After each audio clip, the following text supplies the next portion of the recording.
এখনকার যে যুগ পড়ছে বিটি ছেলেগুলোর থেকে বেটা ছেলেগুলোরই লজ্জা বেশি। আপা আপনি যে কথা বললেন এই কথা তো আমি মানবে পারবো না।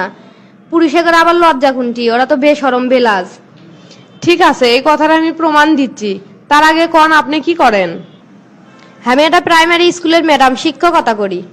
তো আপনাদের স্কুলত কয়জন ম্যাডাম আর কয়জন স্যার আছে? আপনি ইনকে উল্টাপাল্টা কথা করছেন কিসের জন্য? এই কথার সাথে তো ওই কথার কোনো মিল নাই। আচ্ছা হোক, তাও আমি করছি। আমাদের স্কুলের 4জন ম্যাডাম 4জন স্যার আছি। তা আপনাদের স্কুলের যে 4জন স্যার আছে, এই 4জনের স্যারের কি পেট বা পিঠ কোনোদিন দেখতে পারছেন? সি সি, এগুলো কি কথা করছেন? সারা করে পেট পিট দেখবো কেমন করে? তারা তো শার্ট প্যান্ট ঋণ করে আসে। মানুষক দেহ দেখানো এক ধরনের নির্লজ্জতা। এই কাজটা সাধারণত বেটা ছেলেরা করে না। আপনি যদি আপনার স্কুলের স্যারে করে যদি পেট বা পিঠ দেখতে মন চায়, তাহলে স্যারে করে ক লাগবি যে আপনাদের শার্ট বা পাঞ্জাবি উপরে তোলেন, আপনাদের পেট বা পিঠ দেখবো।